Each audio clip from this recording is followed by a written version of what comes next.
In the headlines, Abuja-Kaduna train attackers release photographs of abducted victims. Ben Ayade joins presidential race as Orji Kalu steps down. Aspirants storm APC secretariat to get nomination and expression of interest forms as political activities intensify. Away from Nigeria, Myanmar's deposed leader Aung San Suu Kyi sentenced to another 5 years for corruption. Hello and welcome to Trust News Update. I am Ayuba Ilya. Thank you for joining.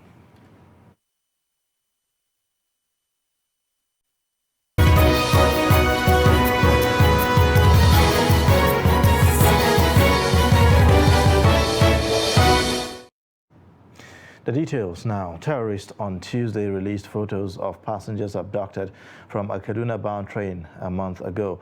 The bandits had earlier released video footages of the hostages. At least 9 persons were killed and 26 others wounded when the terrorists bombed and sprayed the train with bullets, forcing it to derail.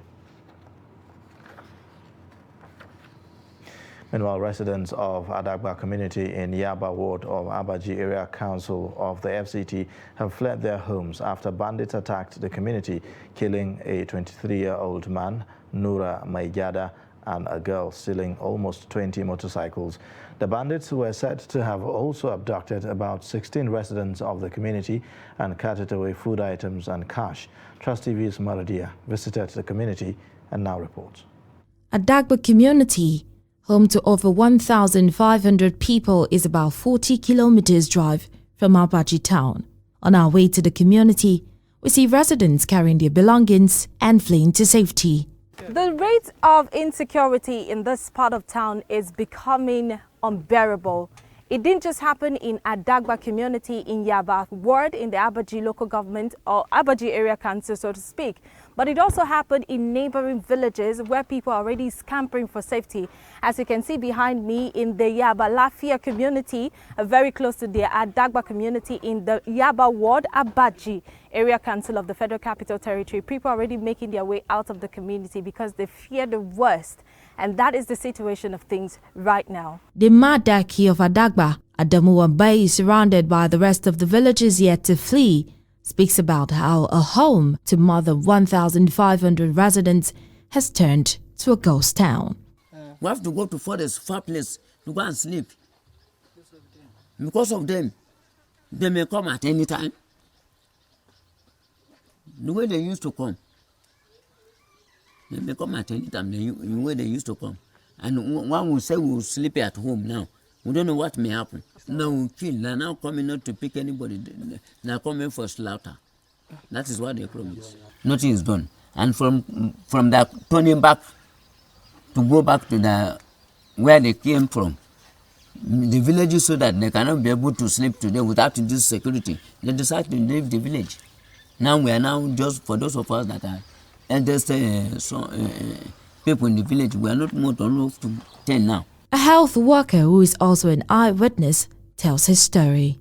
I came here weekend to survey my clinic and discover that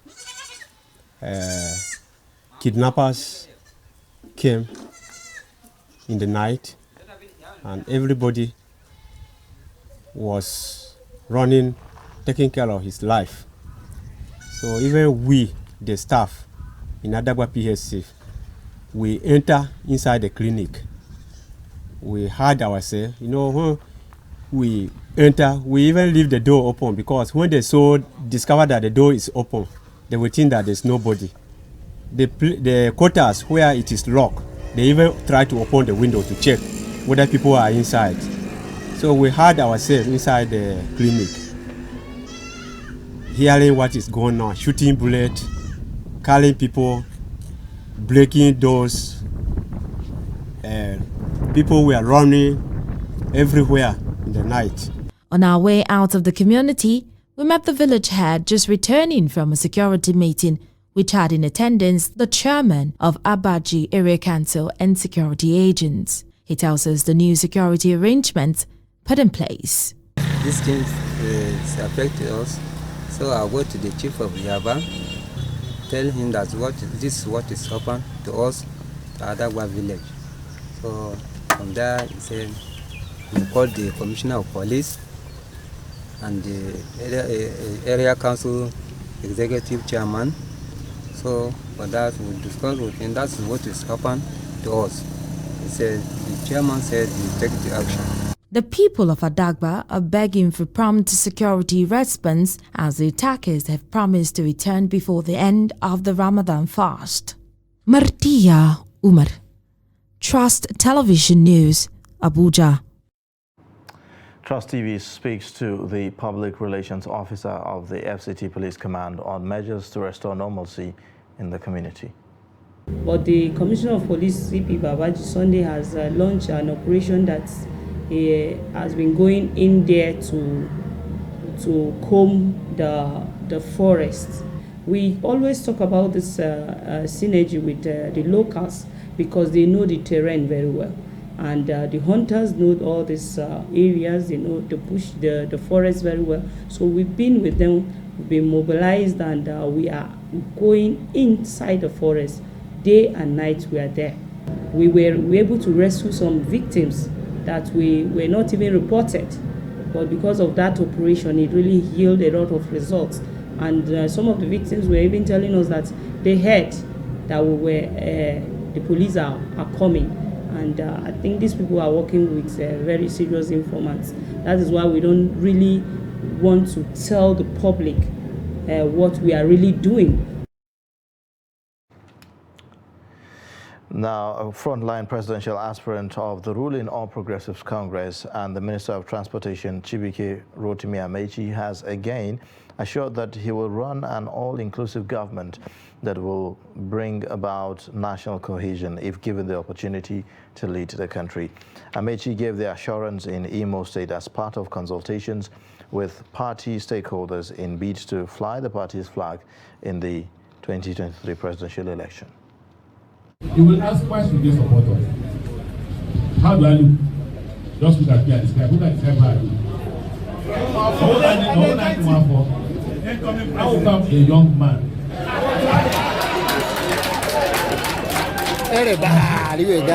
Exactly. You can approach me. There is no side in our exactly. You can come to me and I can talk to you. I can get angry with you. You can also talk to me, careless. You're a guy. You're a guy. Oh, a guy.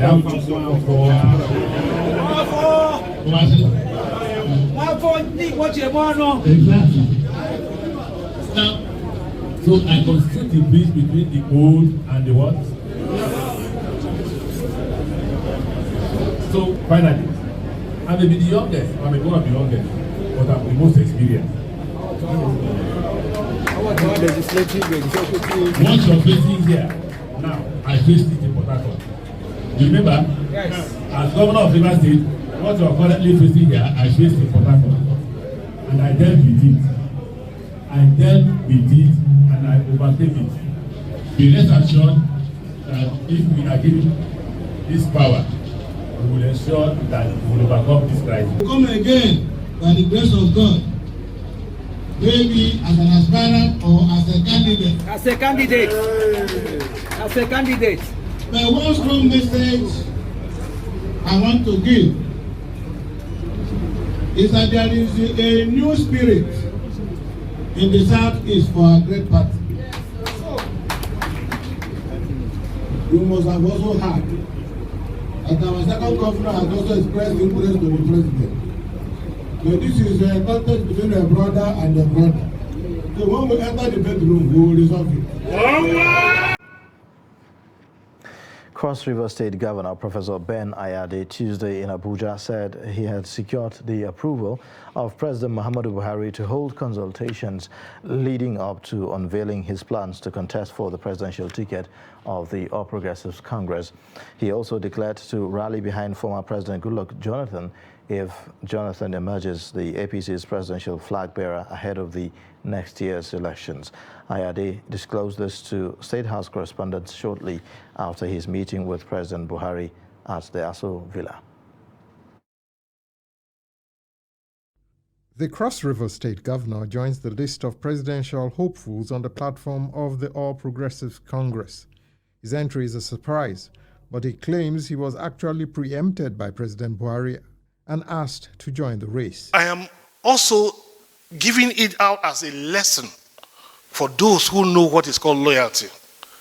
That while I sought to align with the president said, you two be out there and let's see how it goes. So if you ask me the question, am I running? My answer is that I am running because the president have said, you go while I watch. And what does he intend to do if he gets to be president? I do not believe that the forces of demand and supply should dictate the value of our currency. The value of our currency is a reflection of the integrity of the nation. No foreign direct investment can come into a country whose local currency is not strong enough. If a country like Malta, a country like Kuwait, will have an irreversible conversion rate, Nigeria has no business subjecting our currency to the forces of demand and supply, all things being equal, when we know the concept of ceteris paribus never applies in real life. Therefore, there must be a structural and normative framework intended squarely to address the exchange rate between the Naira and the dollar. 1st October 2023, our Independence Day, the dollar rate to Naira will be fixed. With the plethora of presidential aspirants on the platform of the ruling party, things are starting to look very much like the contest in 2007. Then, former President Olusegun Obasanjo encouraged whoever came to ask for his blessing to join the race. Of course, the aspirant least expected to emerge became the candidate of the ruling party. From State House Abuja, Kehinde Amudu, Trust TV News. Sokoto State Governor Aminu Tambuwal on Tuesday held a closed-door meeting with President Buhari at the State House in Abuja. Tambuwal, after the meeting, declined to brief State House correspondents on the outcome of the meeting. However, sources said the meeting is not unconnected with the state of the nation, especially insecurity, where terrorists have resumed the bombings that greeted the pre-2015 election period. Although Tambuwal is of the People's Democratic Party, feelers have it that the two leaders delved into the recent political happenings in the country. Now, Chief Whip of the Senate, Orji Uzor Kalu, has dropped out of the presidential race, hinting that he will rather channel his energy towards return to the Senate at the end of the 9th Assembly. Senator Kalu announced his decision on Tuesday through his verified Instagram page, explaining that there was no point in joining the contest without the full support of other regions. The former two-term governor of Abia State pointed out that 4 of the 6 geopolitical zones of the country have produced the president and vice president at different times, leaving out the southeast and the northeast regions. Since there is a clamor to zone the ticket to the south, he believes now is the time for leaders in the region to throw their weight behind the southeast to produce the next president. Staying with political matters, a new guideline released by the leadership of the All Progressives Congress on Tuesday says all political appointees who aspire to participate in its primary elections at all levels must resign at least 30 days before the conduct of the primaries. A new guideline automatically leaves some of President Muhammadu Buhari's appointees like Transportation Minister Chibike Rotimi Amechi and his Labour counterpart Chris Ngige, who are gunning for the 2023 presidency with just 3 days to resign or forfeit their ambitions. This is in consideration of the fact that the APC primary election for the presidency, according to the ruling party's timetable, has been scheduled to hold between May 30th and June 1. By implication, the new guidelines have also put paid to the ambitions of other aspirants or different elective positions who have not resigned from their appointment as of April 25th. Governorship, Senate, Federal and State Assembly primary elections to select APC candidates for the general elections, according to the party's timetable, will hold between May 18th and 23rd, meaning that appointees for such positions who are yet to resign will have lost whatever was left of their chances to contest in the primaries. Now, according to the World Health Organization, 1 in every 4 Nigerians suffers a mental health issue. This has made it imperative for people to pay attention to their mental health, as it has become a common occurrence to find more and more people dealing with issues of mental health today. Fatima Saleh-Laden has the more details. One of the integral and essential components of human health is mental health. According to World Health Organization, mental health is fundamental to collective and individual ability as humans to think, emote, interact with each other, earn a living and enjoy life. Sadly, majority of people pay less or no attention to their mental health. In a chat with Trust TV, Dr. Nafisa Hayatuddin, a consultant psychiatrist, spoke on some of the causes of mental disorders. People that are naturally worrisome. There are some people that just worry. You know, they worry a lot over small issues and things like that. People like that are more likely to develop mental illnesses like anxiety disorders or depression. She decried the negative impact of social stigma on cases of mental illness. If today I stigmatize or ostracize somebody, I humiliate somebody because they have a mental illness, tomorrow I might be the one at the receiving end of this same treatment. So let us try to be more empathic and humane. Let us be more compassionate and try and empathize with people that are going through mental health challenges. Assist them, offer them a shoulder to cry on. Let people be comfortable, be able to trust you and vent, share their problems with you, and then seek help for them. Dr. Nafisa says despite the high burden of mental illness, it has thus far not received commensurate visibility and policy action on the part of the government. Having vagrants on the streets, I feel, is a failure on the part of society, not just on the part of the relatives. Because if we had a society or a system that saw people with mental illness like me and you, nobody is immune to having a mental illness. So it becomes more difficult. They become the property of the state. They become the property of government. So we need to have more systems in place that can actually cater for the needs of people with mental illness. She called on the government to prioritize mental health issues in its programs and activities. Fatima Saleh-Laden, Trust TV News, Kaduna. You're watching Trust News Update. Coming up shortly. Scavengers and security risk. Details on more after the break. Please join us again.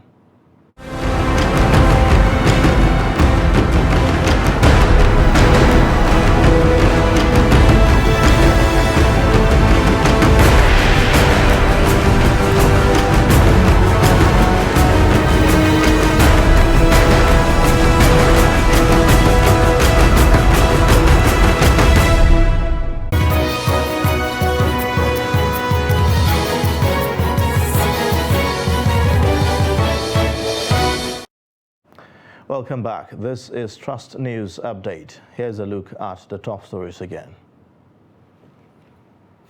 Abuja Kaduna train attackers release photographs of abducted victims.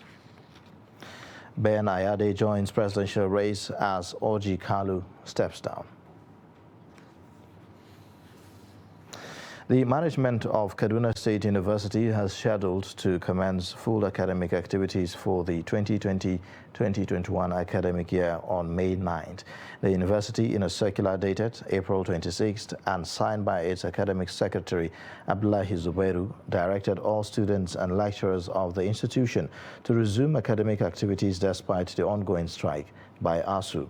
The circular further advised all lecturers and students to adhere to the academic calendar.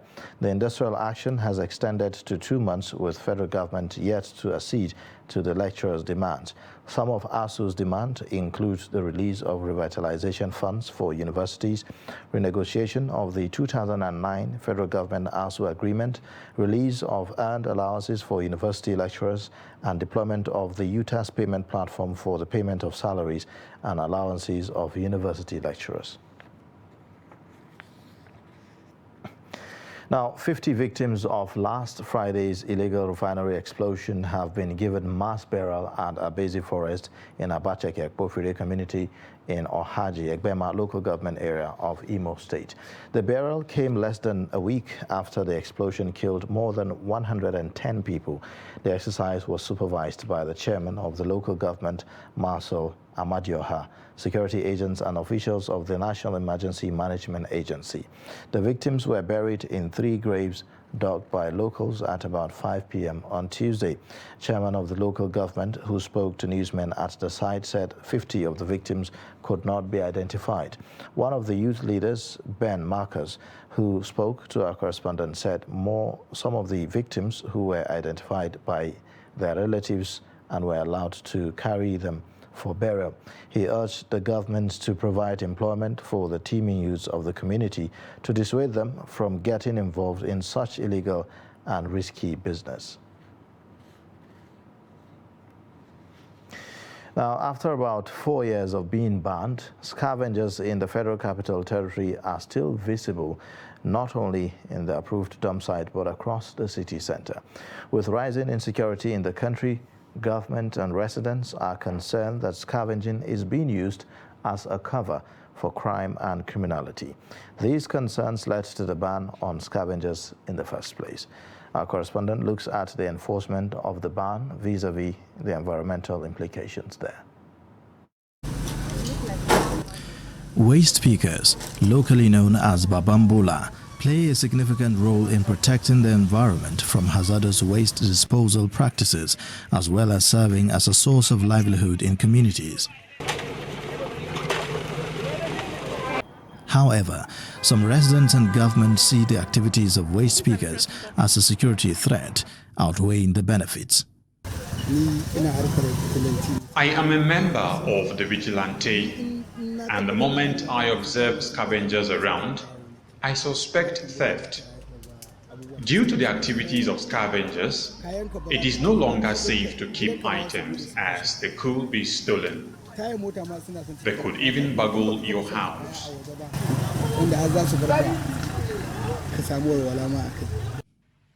This CCTV footage shows a thief stealing a generator set in pretense of being a waste collector.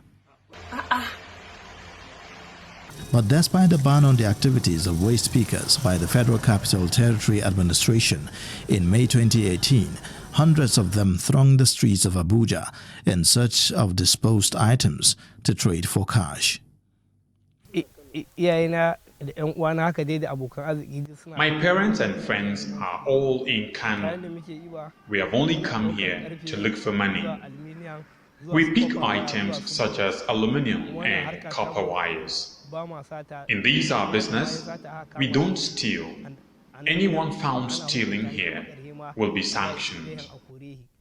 A few weeks ago, the police arrested and paraded over 100 waste pickers for violating the initial ban on scavenging by the FCTA. They use this Babambola system in order to start stealing. And that is why we say no. We have to be arresting them. So wherever you see them, you can call us on any of our lines. We want to clear them off FCT. Experts have argued that rather than a ban on the activities of waste pickers, the FCTA should consider better ways of regulating their activities. Communities need to realize that waste pickers are providing an essential social service. And if they are to be taken away, the health risk and environmental injuries within the society will be amplified. People will be going to hospitals more. People will be having environmentally related diseases more and more. So there has to be a balance. And the way this balance can be truly established is for AAPB, AMAC, and the clusters, because these waste pickers have clusters that are well organized. Let them sit together probably with the security agencies to find a way forward. According to Bioenergy Consult, Nigeria generates more than 32 million tons of solid waste annually, out of which only 20 to 30% is collected. But with the clampdown on waste pickers, the implication of the policy on the environment remains to be seen.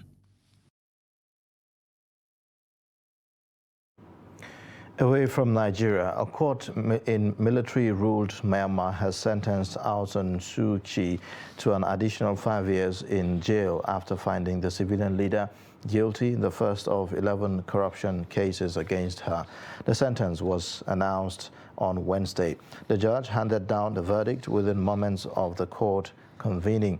The case centered on allegations that Aung San Suu Kyi, 76, accepted 11.4 kilograms of gold and cash payments totaling $600,000 from her protege-turned-accuser, former Yangon Chief Minister Phyo Minister Teng.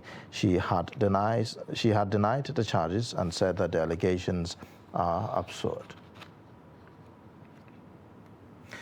And that wraps up Trust News Update. But you can watch more by clicking the subscribe button on our YouTube channel and also subscribing to other social media platforms. I am Ayuba Ilya. Thank you for watching. Bye.